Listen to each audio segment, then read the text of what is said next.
नमस्कार. भारतीय जनता पार्टी प्रदेश कार्यालयामध्ये आयोजित या पत्रकार परिषदेमध्ये आपल्या सगळ्यांचं स्वागत. संजू बाबा राऊत आज जळगाव जिल्ह्याच्या दौऱ्यावर होते आणि त्यांनी सांगितलं की 3 वर्ष अजून निवडणुकीला आहेत. 3 वर्षानंतर लोकसभा निवडणूक आहे आणि या 3 वर्षाचे उमेदवार आत्तापासून ठरवले पाहिजे. संघटनेची बांधणी केली पाहिजे. खासदारकी कोण लढणार याबद्दलचा निर्णय घेतला पाहिजे. अशा पद्धतीचा सल्ला संजू बाबा राऊत यांनी जळगावमध्ये बसून उद्धवजी ठाकरे यांना मुंबईमध्ये दिला आहे. कारण उद्धवजी ठाकरेंना घराबाहेर पडतात, आदित्य ठाकरे घराबाहेर पडत नाहीत, परंतु संजय राऊत स्वतः घराबाहेर पडलेत आणि जळगावमध्ये बसून सांगतायत की 3 वर्ष अजून निवडणुकीला आहेत, आपण संघटन बांधणीकडे लक्ष दिलं पाहिजे. हा घरचा आहेर संजू बाबा राऊत यांनी उद्धवजी ठाकरे यांना दिलेला आहे. ही पहिली वेळ नाही. याआधी देखील जेव्हा शरद पवार साहेबांना भेटायला संजय राऊत गेले होते त्यावेळेला ट्विट केलं होतं. ट्विटमध्ये संजय राऊतांचं एक वाक्य होतं की शरद पवार या वयात देखील राज्यभर फिरायला तयार आहेत. याचा अर्थ उद्धवजी ठाकरे अद्याप राज्यात फिरायला तयार नाहीत, मातोश्रीच्या बाहेर फिरायला तयार नाहीत असं म्हणत संजय राऊत यांनी त्याही वेळेला उद्धवजी ठाकरेंवर निशाणा मारला. आता देखील जळगावमध्ये बसून उद्धवजी ठाकरे यांना घरचा आहेर देण्याचं काम केले की अजून 3 वर्ष निवडणुकीला आहेत, आत्ता तरी घराच्या बाहेर पडा, आत्ता तरी उमेदवार ठरवा. अशा पद्धतीचं आव्हान संजू बाबा राऊत यांनी उद्धवजी ठाकरे आणि आदित्य ठाकरे यांना केलं आहे. त्यामुळं उभाटा गटातली असलेली दुफळी पुन्हा एकदा जळगावच्या पत्रकार परिषदेच्या निमित्ताने चव्हाट्यावर आलेली आहे.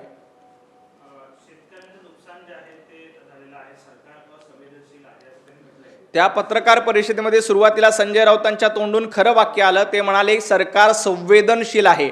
नंतर त्यांनी सावरासावर केली आणि मग म्हणाले की सरकार असंवेदनशील आहे. संजय राऊत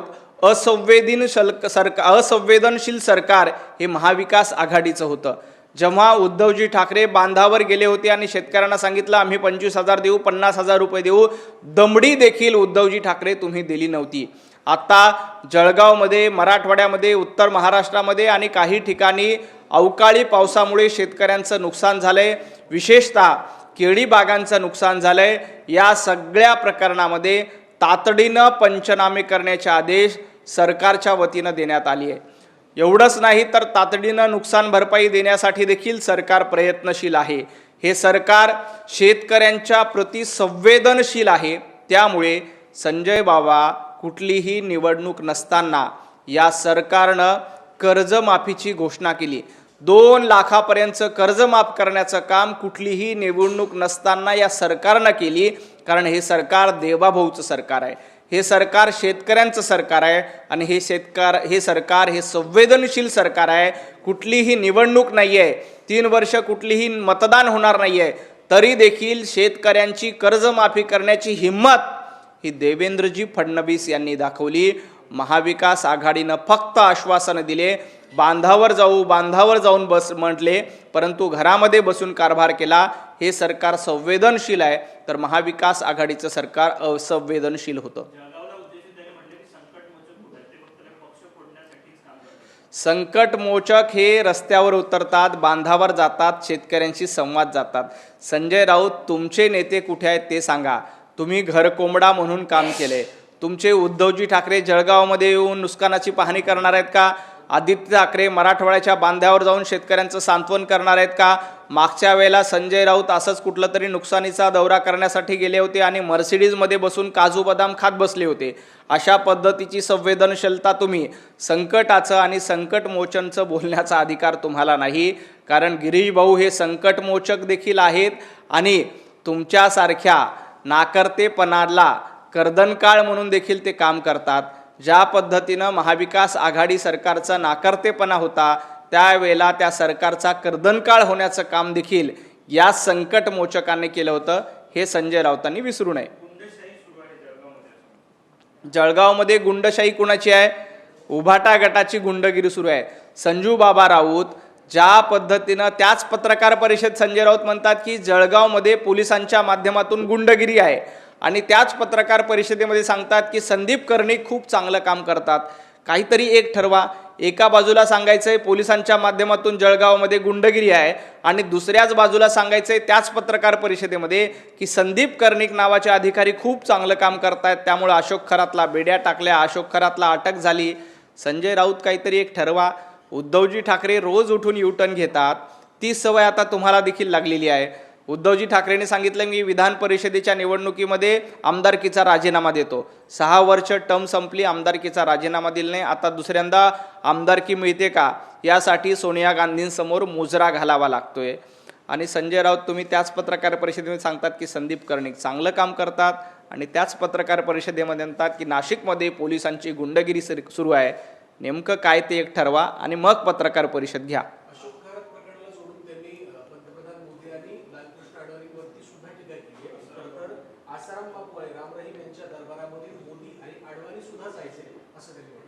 कुणाच्या दरबारात कोण जायचं हे सांगण्याच्या भानगडीत राऊतांनी पडू नये.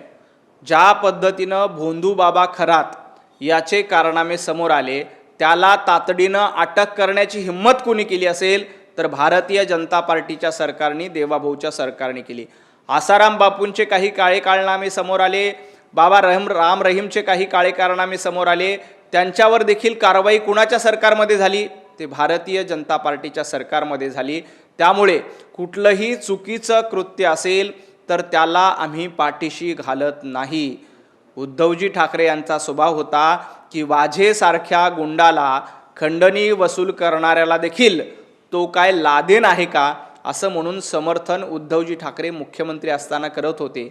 हे भारतीय जनता पार्टीचं, पंतप्रधान नरेंद्र मोदीजींचं आणि महाराष्ट्रात देवेंद्रजींचं सरकार आहे. इथं कुणीही असो त्याला पाठीशी घातलं जात नाही. आपण बघा आसाराम बापू प्रकरणात देखील कोर्टाने शिक्षा सुनावली, त्याप्रमाणे कारवाई सुरू आहे. बाबा राम रहीम यांच्या प्रकरणामध्ये देखील जेलमध्ये जाऊन कारवाई सुरू आहे, त्यांना अटक करण्यात आली. आणि भोंदू बाबा अशोक खरात यांच्यावर कारवाई होऊ नये यासाठी संजू बाबा राऊत देखील प्रयत्न करत होते, परंतु तसं झालं नाही. भोंदू बाबा अशोक खरातवर कारवाई करण्याचं काम हे देवाभाऊंनी केलेलं आहे.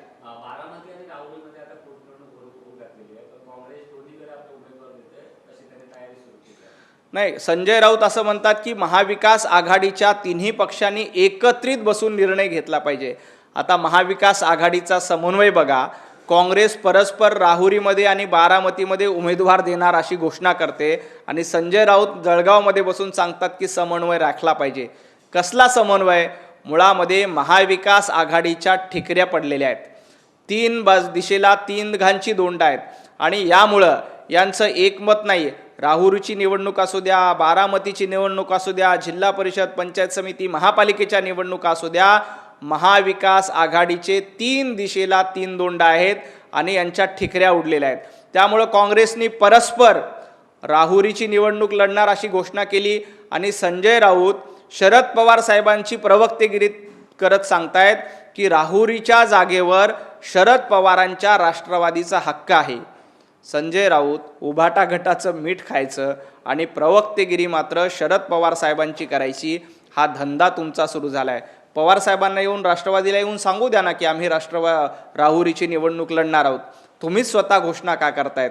आणि काँग्रेसनं तर आधीच राहुरी आणि बारामती या दोन्ही जागा लढणार अशा पद्धतीच्या घोषणा केल्यात, मुलाखती देखील घेतलेल्या आहेत. त्यामुळं काँग्रेसनं उद्धवजी ठाकरे आणि शरद पवार साहेब यांच्या पक्षाला अक्षरशः फाट्यावर मारलेला आहे.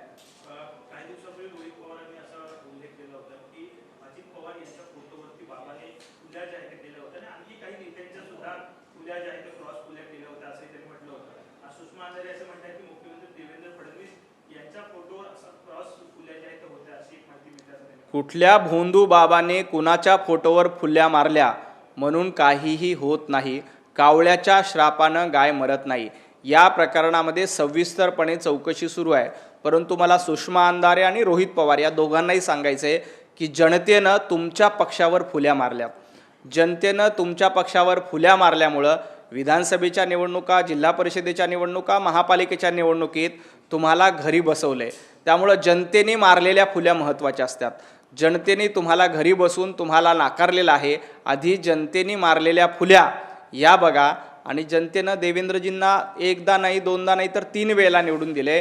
महायुतीचं सरकार अतिशय भरभक्कम आहे आणि खरात प्रकरणामध्ये जे कोणी दोषी असतील त्यांच्यावर निश्चितपणे कारवाई केली जाईल। अशा भोंदू बाबांनी कुणाच्याही कितीही फोटोवर फुल्या मारल्या तरी जोपर्यंत जनतेचे आशीर्वाद देवाभाऊंच्या सोबत आहेत, भारतीय जनता पार्टीच्या सोबत आहेत, महायुतीच्या सोबत आहेत, तोपर्यंत ना सुषमा अंधारेंच्या फुल्यांनी फरक पडणार आहे, ना रोहित पवारांच्या फुल्यांनी फरक पडणार आहे। हे सरकार जनतेच्या आशीर्वादाने आलेलं आहे आणि असंच पुढचे 25 वर्ष महायुतीचं सरकार भक्कम राहील। लेखिका आणि सामाजिक कार्यकर्त्या अरुणा सभांजवार यांनी मुख्यमंत्र्यांना एक पत्र दिलेलं आहे। या प्रकरणामध्ये सगळ्या ज्या महिला आहेत त्यांच्यावरती सुद्धा कारवाई करणं गरजेचं आहे असं नाही, लगेच महिलांवर कारवाई करायची का नाही हा तपासानंतरचा निर्णय होईल। ज्या पद्धतीच्या वेगवेगळ्या मागण्या येत आहेत याबद्दल सरकार निश्चितपणे विचार करेल, पण एक गोष्ट लक्षात घेतली पाहिजे की या महिलांना देखील फसवलं असण्याची शक्यता आहे। कुठलीही महिला अशा पद्धतीनं अशा भोंदू बाबाकडे जाणार नाही। महिलांचा अपमान होईल अशा पद्धतीचं विधान, अशा पद्धतीचं वक्तव्य देखील कोणी करू नये। या प्रकरणामध्ये सरकार तपास करते, जो कोणी दोषी असेल, मग तो भोंदू बाबा खरात असेल किंवा एखादी महिला असेल, कुणालाही सोडलं जाणार नाही, एवढं सगळ्यांनी लक्षात ठेवावं। राष्ट्रवादीची 2 पत्र जी आहेत ती आता समोर आलेली आहेत। 16 फेब्रुवारीला निवडणूक आयोगाला पत्र देण्यात आलं होतं, त्यामध्ये तटकरे आणि पटेलांनी पाठवलेलं पत्र अध्यक्षाप्रमाणे कार्यकारी अध्यक्षाने अधिकार देण्याचा उल्लेख होता। नाही, ह्या दोन्ही पत्रा प्रकरणामध्ये राष्ट्रवादी पक्षाच्या सर्वेसर्वा सुनेत्राताई पवार या राष्ट्रवादीच्या सर्व निर्णय घेण्याच्या पूर्ण समर्थ आहेत, त्यांचं नेतृत्व सक्षम आहेत की ते राष्ट्रवादी पक्षाबद्दल योग्य ते निर्णय घेतील। आपण काल पार्थ पवार यांचं देखील ट्विट बघितलंय की त्यांनी देखील सांगितलं की तटकरे असतील किंवा प्रफुल्ल पटेल असतील यांच्याबद्दल त्यांच्या मनामध्ये कुठलाही वाद संवाद विवाद नाही।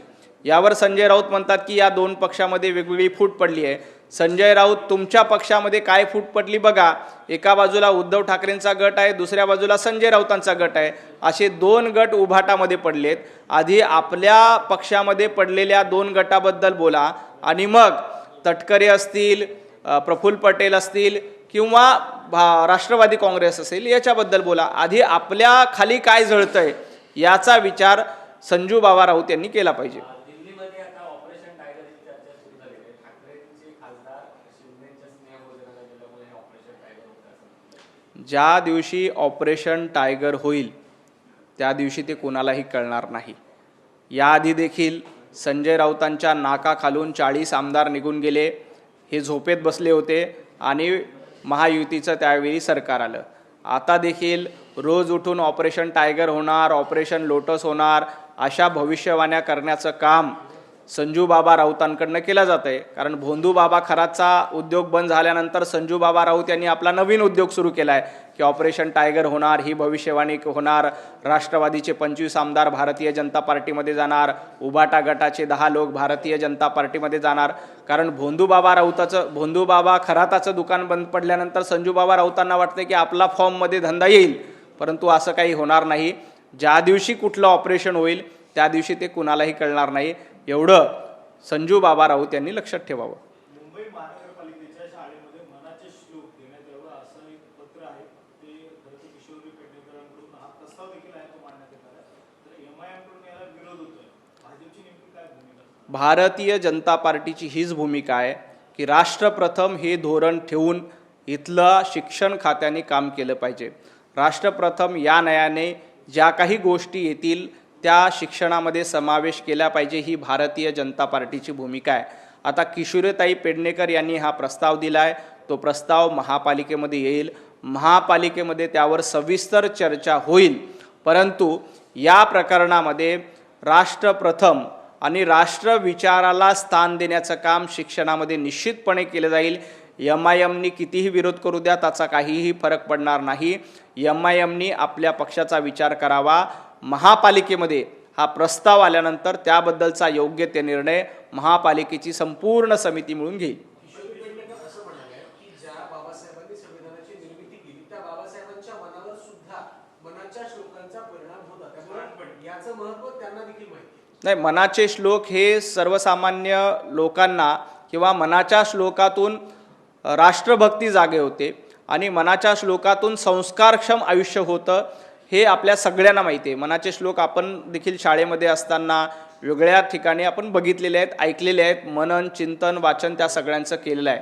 याबद्दल तो अभ्यासक्रमात समावेश करायचा का नाही करायचा याचा निर्णय महापालिकेच्या सर्वसाधारण सभेमध्ये होईल.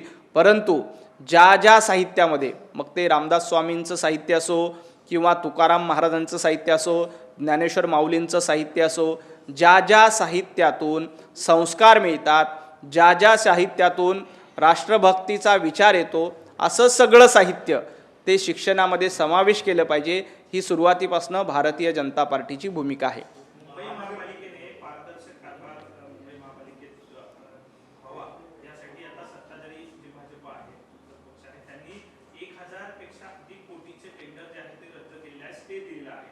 जे जुन्या काळात जे टेंडर काढण्यात आले होते त्यांना स्टे दिले नाही. महाविकास मागच्या वेळेला जेव्हा प्रशासकाचं कारभार होतं त्यावेळेला टेंडर भरताना काही नियमांची पायमल्ली करण्यात आल्याची माहिती मिळाली.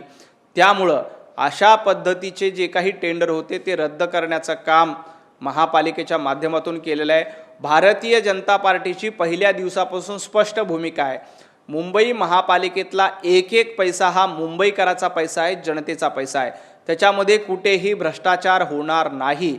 तो संपूर्ण कारभार पारदर्शक असला पाहिजे, ती संपूर्ण प्रक्रिया पारदर्शक असली पाहिजे.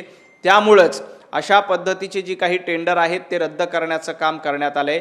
ही टेंडर पुन्हा नव्यानं काढली जातील. पारदर्शक पद्धतीनं मुंबईचा कारभार करणं हे भारतीय जनता पार्टीचं देवाभाऊंचं स्वप्न आहे. त्यामुळं आम्ही अतिशय पारदर्शक पद्धतीनं येणाऱ्या काळामध्ये कारभार करू, त्याच दिशेनं टाकलेलं हे एक पाऊल आहे. तुम्ही आता म्हणाल की प्रशासकीय राजवटीमध्ये काही टेंडरमध्ये अनियमितता झाली, त्या काळात ज्यांनी निर्णय घेतले, तत्कालीन आयुक्त असतील किंवा खालची यंत्रणा असेल, त्यांच्यावर कधीपर्यंत कारवाई? नाही, तपास करून त्याच्यामध्ये जर का कोणी दोषी असेल तर निश्चितपणे त्याच्यावर कारवाई केली जातील. कोणालाही सोडलं जाणार नाही. मुंबई महानगरपालिकेने महिलांसाठी ए वॉर्डमध्ये एक प्रकार जो आहे तो उघडकीस आलेला आहे. महिलांसाठी विशेष कारमध्ये शौचालय ते तयार करण्यात आले होते. त्यामध्ये कॅन्टीन सुरू केले. एका साईडला कॅफे तयार करण्यात आले. त्यामुळे कुठेतरी नागरिकांच्या आरोग्याशी खेळलं जातंय का असा प्रश्न. अतिशय चुकीची बाब आहे. अशा पद्धतीनं मुंबईकरांच्या आरोग्याशी खेळणं, नागरिकांच्या आरोग्याशी खेळणं चुकीचं आहे. या प्रकरणामध्ये महापालिका निश्चितपणे कारवाई करेल की अशा पद्धतीने एका बाजूला टॉयलेट, दुसऱ्या बाजूला कॅन्टीन असे जर का प्रकार कोणी करत असतील तर ते मुंबईमध्ये खपवून गेले जाणार नाही. मुंबईकरांच्या आरोग्याशी कुणीही खेळत असेल तर त्याला निश्चितपणे शिक्षा करण्याचं काम प्रशासकीय पातळीवर केलं जाईल आणि महापालिकेत देखील हा प्रश्न उठवून त्या दोषींवर योग्य कारवाई करण्याच्या सूचना दिल्या जातील. खूप खूप धन्यवाद.